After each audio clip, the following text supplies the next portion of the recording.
y tomo la guitarra, le canto al Señor, le pido que al mundo un nuevo amanecer nos traiga el Señor. Señor, tú que comprendes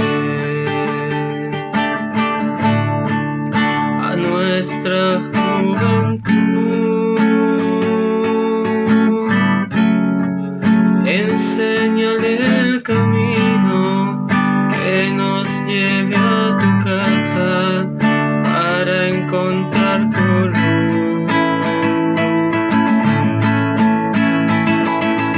El cielo que creaste, las aves que lo surcan, hoy todos necesitan de tu luz.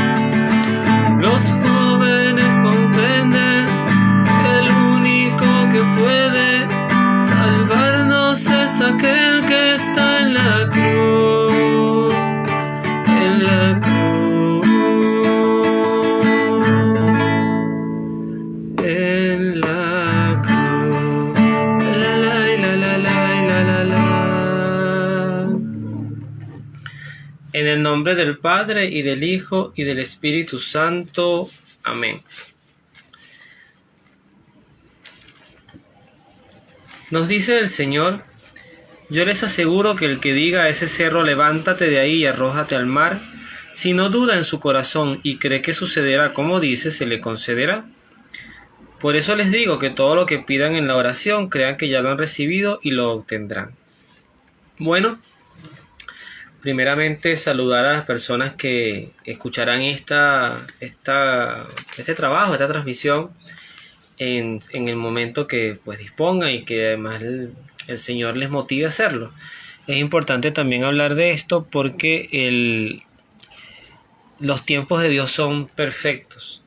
Este tipo de labor pastoral no está llamada a masificarse, está llamada es a llegar a ser un instrumento que en las manos de Dios sea edificante, eficaz para un alma, para una persona que lo necesite. Y eso también es consuelo, sobre todo para lo que hoy vemos a nivel de mundo, que es como que bueno, si no te siguen. Recuerdo un humorista que decía, y lo entiendo, que hay personas que transmiten en vivo y no los está viendo nadie. Y bueno, efectivamente a mí me pasa en este momento. Ahorita no hay nadie conectado, pero esto después se comparte por nuestro grupo de WhatsApp y queda allí, se sube al canal de YouTube, y es una labor que tiene un principio fundamental. Por ejemplo, para quienes van a escuchar esto por primera vez, ya vamos por el episodio 25. Esta serie tiene 27 capítulos pensados. Hoy es el 25, que además le damos la despedida a Lucas, y los 2 episodios que vendrán ya serán del evangelista Juan.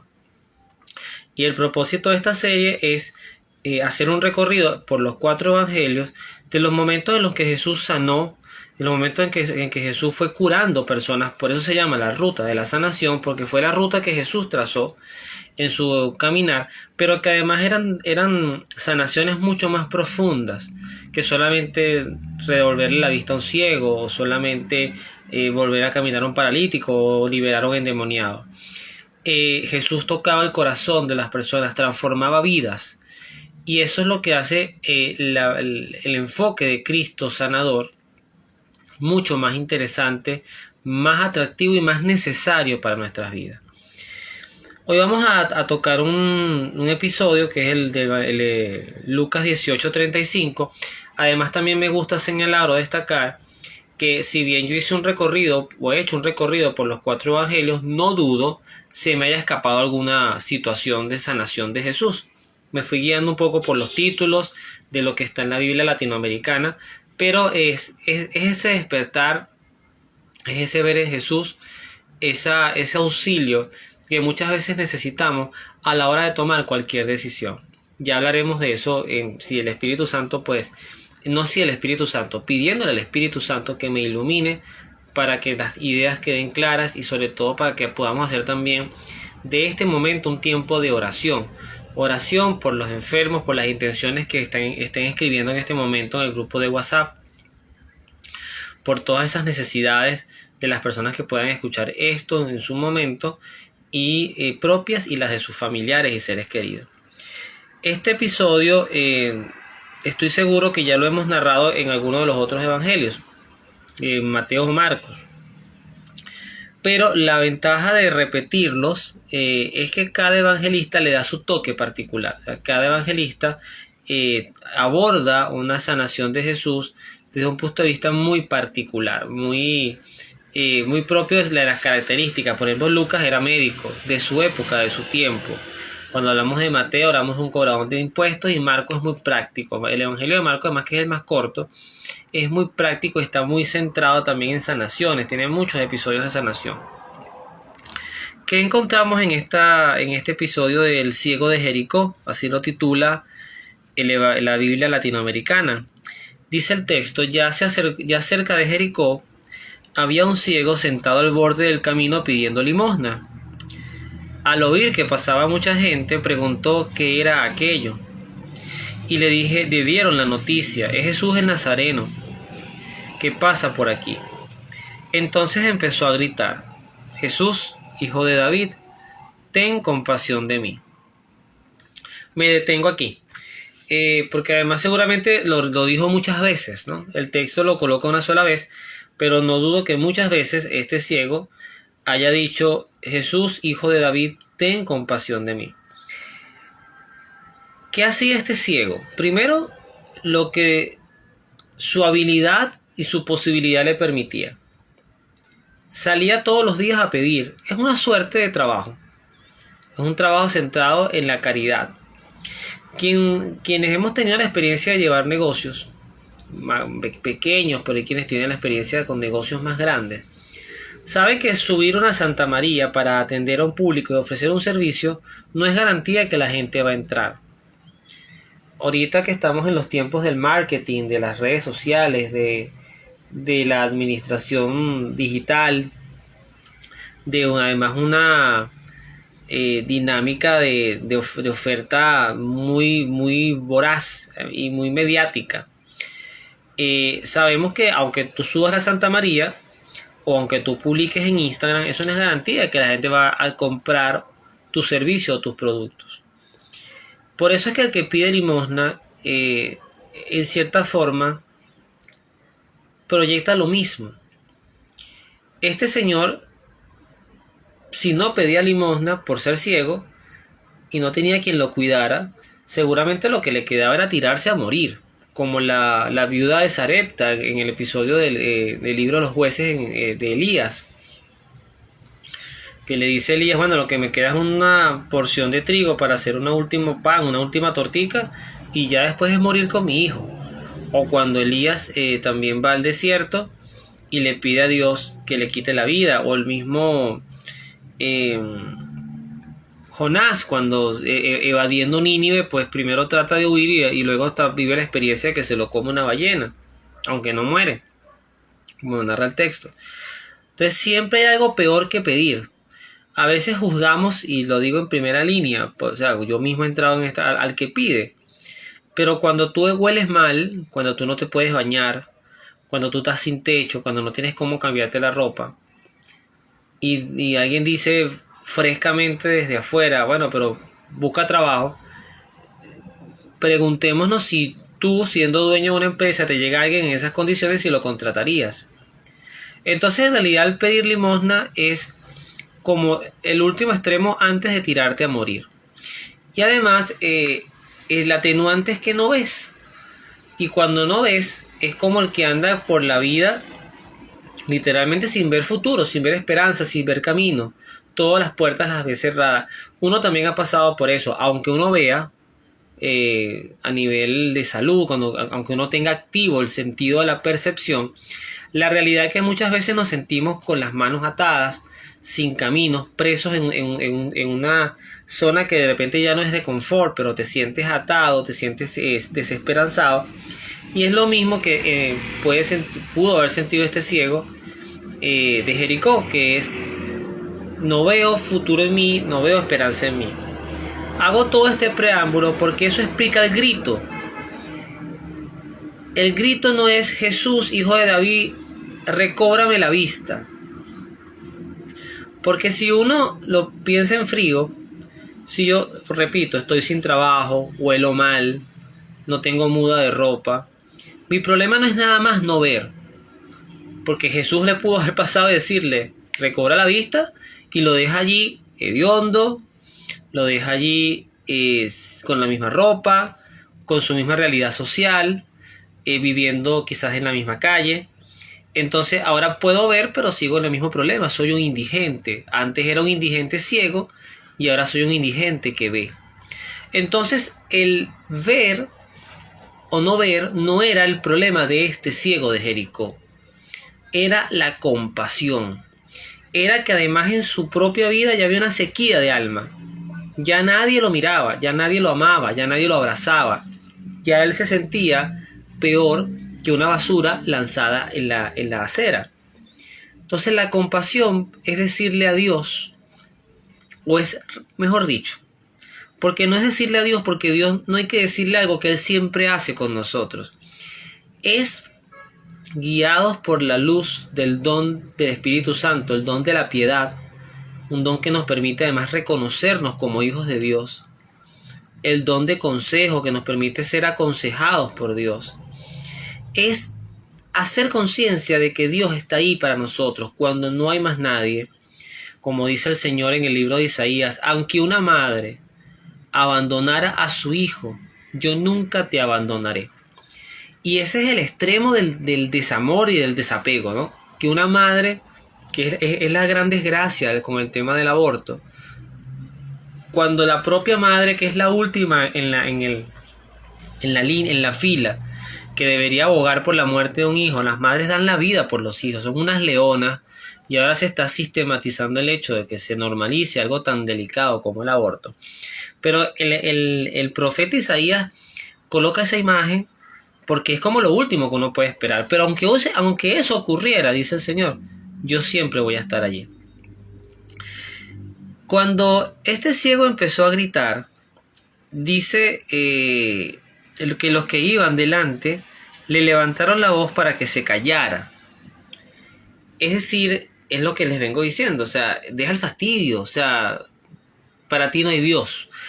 Eso es lo que quiere decir esa frase: cállate. Lo que quiere decir es: para ti Dios no está. Pero eso lo hacen, en estos días escuchaba una frase que me gustó mucho, los líderes del medio.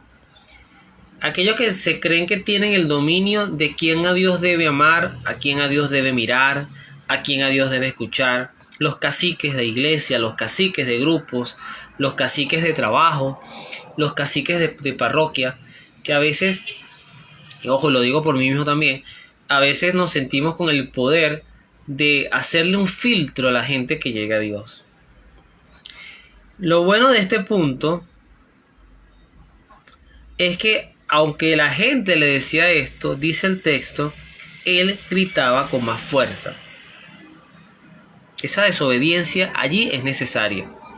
Ese no escuchar consejos absurdos que nos alejan de Dios es necesario. Ese otro don que pudiera yo asociar a este ejemplo, el don de la fortaleza, es mantener tu personalidad y tus convicciones por encima de lo que piensa el mundo. Entonces el Señor hizo lo que es característico en él: detenerse. Detenerse y ordenó, ojalá haya sido los mismos que lo mandaron a callar, ordenó que se lo trajeran. Fíjense que también me llama la atención esa palabra ordenar. Para mí cada palabra en la Biblia tiene un propósito, porque no es lo mismo decir y Jesús pidió que se lo trajeran, sino que ordena que se lo traigan. O sea, en el tema de la compasión, en el tema de la caridad, en el tema de la gente que necesita a Dios, Dios no pide favores, Dios ordena, y eso es una misión, eso es una directriz para todo cristiano. Yo necesito hacerme presente en el que sufre. Y Jesús muchas veces lo hace de manera directa, pero otras veces lo hace a través de quienes entienden esto y le permiten a Dios usar nuestras manos, nuestros cuerpos, nuestras miradas, nuestros pensamientos para mirar y atender a estas necesidades. Cuando Jesús lo tuvo cerca, le preguntó: ¿qué quieres que haga por ti? Esta también pregunta es genial, porque es allí donde el ciego focaliza su problema. O sea, ya lo centraliza.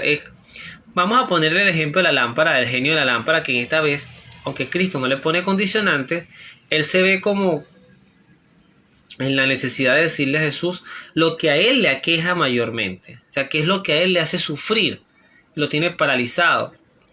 Y él le dice: Señor, haz que vea, que pueda ver. Jesús le dice: recobra la vista, tu fe te ha salvado. Al instante el ciego pudo ver. Recobra la vista. Uno no puede recobrar lo que nunca ha tenido. Si yo tengo un carro y lo pierdo y luego tengo otro carro, en cierta forma es como recobrar la condición de tener carro. Pero si nunca he tenido un carro, cuando tenga el carro no puedo hablar de que recobré mi condición, sino que por primera vez recibí una bendición. Uno con esto puede interpretar de que este ciego en algún momento lo llegó a ver. Quizás sí, quizás no.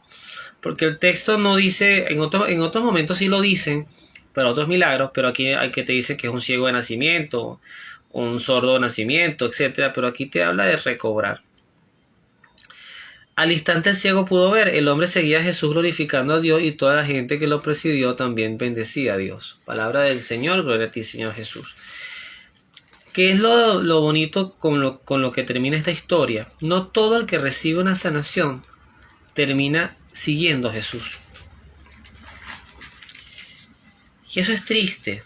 Eso es triste porque el Señor, que además lo dio todo por nosotros, merece esos niveles de amor, de cercanía, de atención, de fidelidad.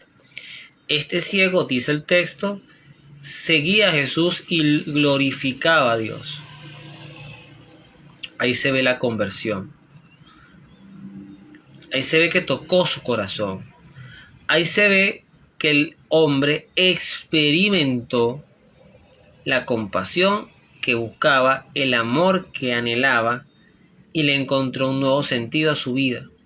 ¿Qué pasó con él después de esto? No lo sabemos. Por lo menos yo no lo sé. Si el hombre después se entregó al alcohol, si siguió a Dios hasta el final, si fue un buen cristiano, si se hizo discípulo de estos anónimos. Solamente Dios, el tiempo, la historia, quizás alguien que tenga alguna visión, lo sabrá. Pero lo destacado acá es que Jesús se detiene ante el grito de la compasión. Por eso decía que para este episodio 25 íbamos a orar por las personas que necesitan, que están buscando a Dios y no lo encuentran, pero no lo encuentran porque lo están buscando donde no está. Que necesitan compasión, que están cargados, que se sienten ciegos, que no ven esperanza por ninguna parte. Yo abogo mucho en general por toda mi familia, por mis padres, por mi hermano, por mi esposa, mi hijo, por mis suegros, por mis cuñados. También por mis compañeros de trabajo, porque a veces entiendo que en su pesar, que es compartido además, hay muchas angustias, a veces hay sensaciones de que no hay retribución al trabajo, a veces hay sensaciones de que no son escuchados, a veces hay sensación de que si de verdad estoy, todo el esfuerzo que imparto en algo, ¿cómo es posible que después ni siquiera me alcance para? A veces lo monetario, a veces el clima organizacional, puede ser cualquier cosa, a veces son problemas en la familia, matrimonios que pueden estarla pasando muy complicado, relación con los hijos difíciles. Ante todo eso, este ciego nos enseña a gritar a Dios y pedirle a Él que se acerque, que nos ayude a ver, ojo, a ver opciones, a ver oportunidades, a ver lo bueno donde de repente nosotros todo lo vemos malo, que nos abra la mirada, esa mirada de fe que nos permite llegar con éxito a la verdad, a su amor y al final entender, y de verdad creo que es la gran escuela, entender que no hay mayor pertenencia que podamos nosotros abrazar con celo y apostarlo todo, que aunque no tengamos nada, o aunque nos cueste la vida, aunque nos cueste vivir la vida, tener a Dios, con eso basta. Lo que decía Teresa de Jesús en la letrilla del nada te turbe, termina solo Dios basta. Vamos a terminar este episodio 25 con nuestro ya conocido Salmo 138, entre paréntesis 137, en acción de gracias. Y le decimos al Señor, te doy gracias, Señor, de todo corazón, pues oíste las palabras de mi boca. Canto para ti en presencia de los ángeles y me postro ante tu templo santo. Doy gracias a tu nombre por tu amor y tu verdad, pues tu palabra ha superado tu renombre. El día en que clamé me respondiste y aumentaste la fuerza en mi alma. Te darán las gracias, Señor, todos los reyes de la tierra, cuando oigan las palabras de tu boca. Celebrarán los caminos del Señor, es muy grande la gloria del Señor. Desde arriba el Señor ve a los humildes y de lejos distingue al orgulloso. Si en medio de angustias caminare, tú me harías vivir. Con tu mano paras al enemigo y tu diestra me salva. El Señor lo hará todo por mí. Señor, tu amor perdura para siempre, no abandones la obra de tus manos. Bueno, que tengan una bendecida noche, un buen fin de semana. Estamos en la fiesta de Corpus Christi, se celebró de hecho ayer, el domingo. Estamos entre solemnidades, Corazón de Jesús, mes de junio, año 2022. Vamos a pedirle a Dios pues esa compasión, experimentarla, porque sabemos que la tiene, es hacerla creíble en nuestras vidas y sobre todo que como este ciego nos ayude a ver. Que Dios los bendiga, nos vemos en la